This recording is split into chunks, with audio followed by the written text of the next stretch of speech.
thank you very much, Mr. Holek, for inviting me to this conference. It's a great pleasure for me to represent Telefonica here. I know that this is not the best time for a kind of speech or conference, because I'm Spanish, so this is the siesta time, and that's why we are having 2 hours per lunch, because we need half lunch and then have siesta. So thank you very much in advance for your attention. I'm very sorry for my Czech. I'm taking some lessons, but I hope next time, if Mr. Holly wants to invite me, I can do something in Czech.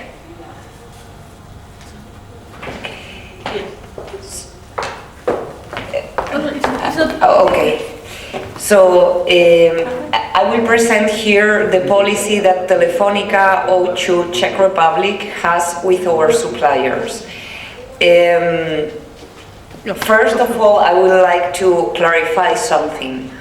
When we are speaking about CSR, that is corporate social responsibility, Telefonica understands that not as something nice that we are doing.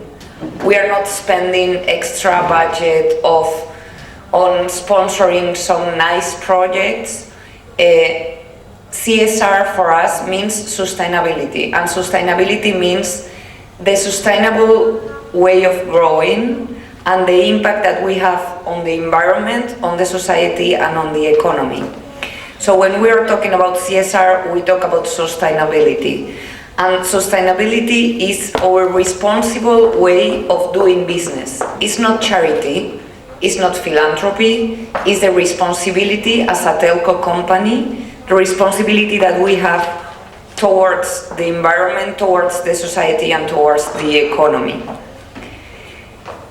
We are doing that first because of our own business principles, because these are our ethics, and then because different stakeholders are demanding such a behavior from us. By doing so, the investors are investing in Telefonica because we are sustainable, and sustainable means that we have a long-term life for investors. And I can say that because I'm coming from Spain. As you all know, we are suffering from a huge crisis. We have almost 25% of unemployment right now, and we have almost 50% of unemployment among young people.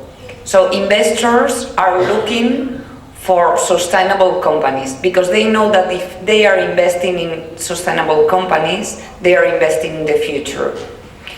So, and I don't want to bother you with this clarification, but I only wanted to let you know that it's not charity, it's sustainability, and sustainability means business and ethics, the way in which we are doing business. So I will introduce here our sustainable supply chain. First, I will introduce briefly our company, then the market's requirements. Then it will follow the responsible management of our suppliers, and I will introduce a case study, the main risk that we have here in Europe with our suppliers that are producing merchandising for us.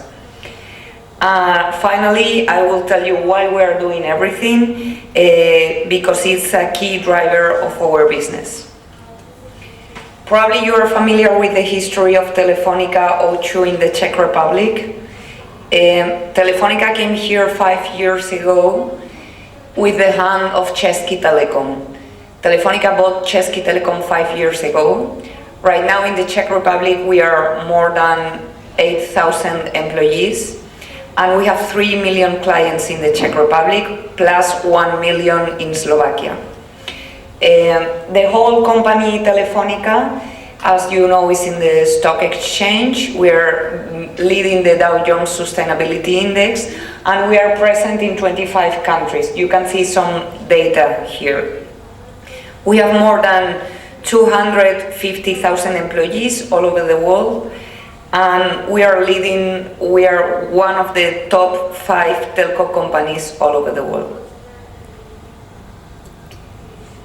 For being such a huge company, the market is requiring some behavior from us. Not only the market, but to be in the stock exchange and to be in some indexes, international indexes. So for us it's very necessary to respond in a coherent and efficient way to the stakeholders' demands. Right now, the environment is not only the other businesses, it's not the stock exchange. The environment is getting more and more tough for us. First, we are living in a globalized world in which companies are moving to countries with intensive and cheaper workforce.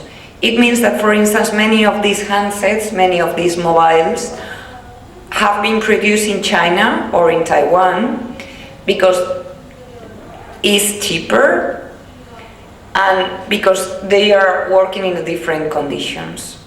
So our responsibility as company is to force these suppliers to work in similar conditions as we are working. Then we have the civil society. Right now the society has more and more voice, so they are forming some NGOs, some institutions that they are watching us permanently, they are auditing us, they are denouncing us, they are controlling that we are doing things in a bad or in a good way, mainly in a bad way. So we have to pay attention to these NGOs, to this civil society, and to respond to them. Then we have multilateral initiatives like United Nations, some ISO standards, and global reporting initiatives. So there are global codes about human rights, labor conditions, environment, anti-corruption and market. And we have to promote our activities beyond what is necessary. We don't have only to fulfill the regulation here in the Czech Republic or in the countries in which we are operating. We have to pass through this regulation, doing our own self-regulation, to be responsible, to be ethic. This is the environment that we are facing, and as I told you at the beginning, the investors are paying attention to the way in which we are facing these three different stakeholders, and they are investing in companies that are sustainable, and it means with responsibility criteria. This demanding environment forces us to do concrete efforts to regulate the supply chain.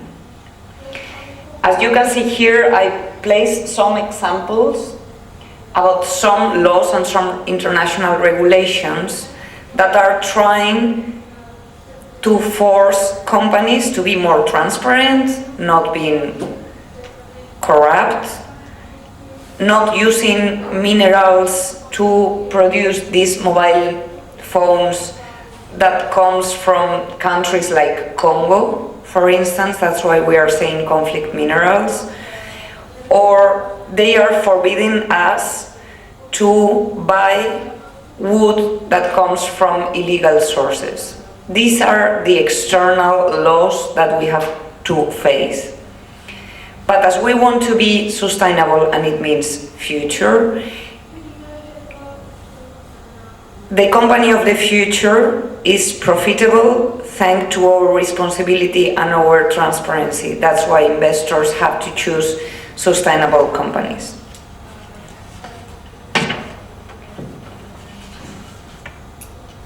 And by doing so, we need to control our suppliers, and it means the small businesses that are working with us.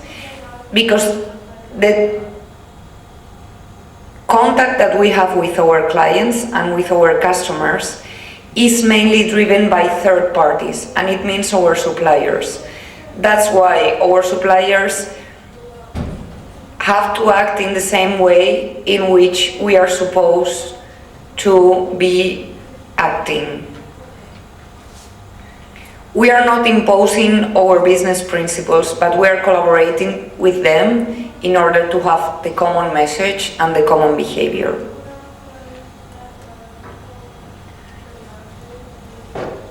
We define a framework of conduct integrated in the purchasing process in two different pillars. One is the purchasing model, based on the transparency and trust, and the other is the dialogue and cooperation with our suppliers. This is the way in which we are working with suppliers. Last year we conducted more than 1,000 audits with our suppliers, with our small businesses here in the Czech Republic. We did these audits because we want to make sure that the things that they promised at the beginning with the agreement are fulfilled during the whole process. We need to monitor them. And we offer them equal opportunities in our tenders, objective and unanimous decisions, because each purchase that we are doing is a global purchase. We have an internal system in which many people from our company, from the United States, from Spain, from UK, or from the Czech Republic are evaluating each one of the suppliers that are working with us. And just to give you an example, last year we invest more than 22,000 million of euros hiring suppliers, hiring small business.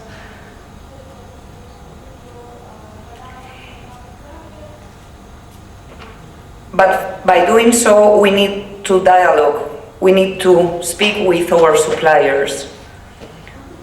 We don't want to impose our business principles. We need to know their requirements, their specific requirements. It's not the same to work with a Chinese producer of handsets than to work with a construction company that is helping us to build a new building.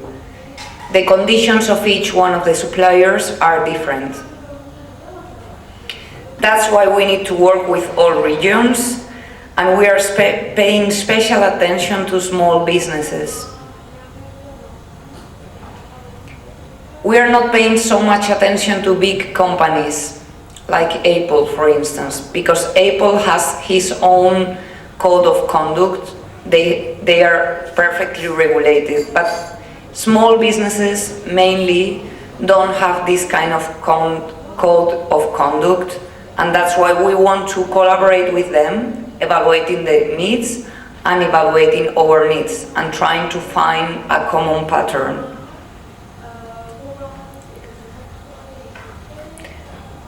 As I told you, each activity, each supplier has different focus. It depends on the nation in which they are working, it depends on the product or service they are offering. It depends on the local economy, and it depends on the concrete activity that they are doing.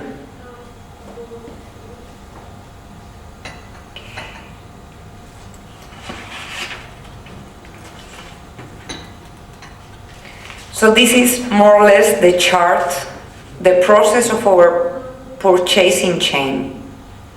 As you can see here, our business principles, that means our ethic way of acting, our ethic way of doing business, is the basis to build trust with our stakeholders. Stakeholders are our own employees, our clients, the shareholders, the investors, and some experts.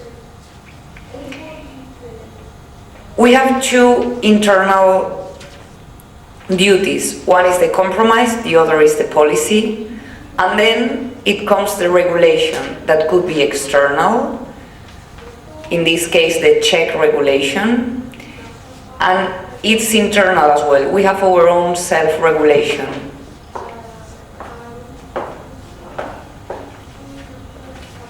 In terms of compromise, we want to implement sustainable criteria in the business strategy. It starts at the beginning of the process. First, we identify our needs when we want to hire a supplier, a small business. Then we review the policy that this supplier has. And then we review if they are fulfilling our criteria or not. This is part of the prevention, and this is part of the legal part of the supply chain. Once we hire someone, because this small business fulfill the basic requirements, because we are aligned with them, and because we need their services, we are hiring them, and we start evaluating and monitoring if they are fulfilling the things that they promised at the beginning.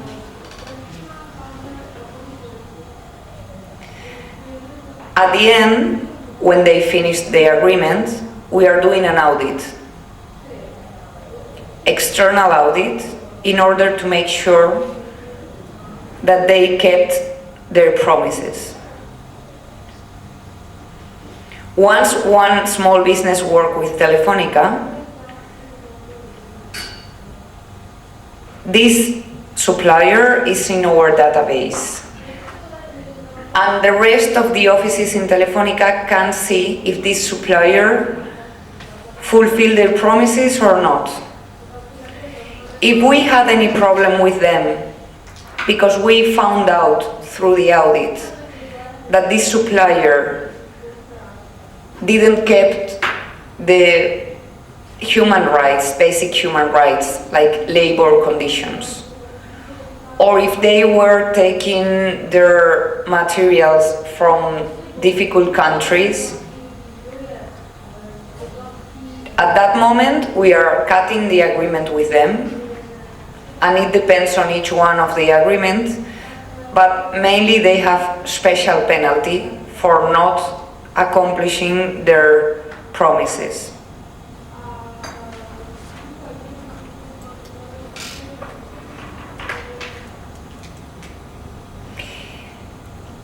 So the strategy related to risk is based on the cooperation with our suppliers. We are not imposing, but we want to make sure that each one is different from the others. We cannot impose different things to different suppliers.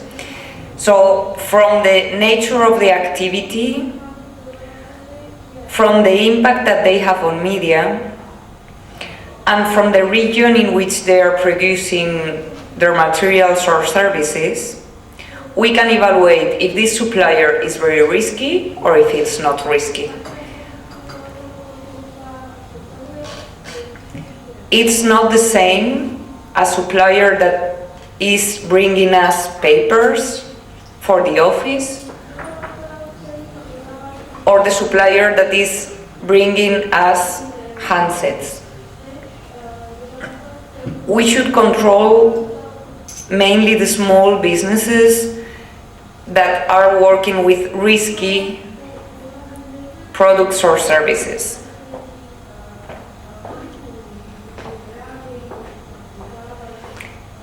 Then we are defining each one of the suppliers according to different parameters related with the risks, if they are very risky or if they are not risky. This is the case, for instance, of Europe. The main risky supplier is this supplier who is producing merchandising for us. Because mainly this merchandising is coming from China, mainly this merchandising is coming from India, and we have to make sure that these suppliers are not hiring another supplier, another one, who finally is forcing, for instance, kids to work 18 hours per day, paying $1 per day.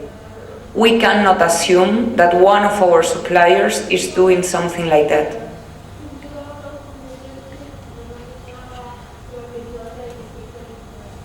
That's why we should cooperate with our allies. We are calling them allies, the suppliers.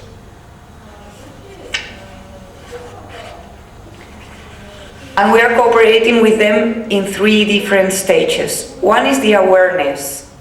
We are communicating them that the issues that they are doing affect our business and affect their business as well. We are sitting at the same table with them and we are evaluating their risks. And we are saying, okay, you are doing this,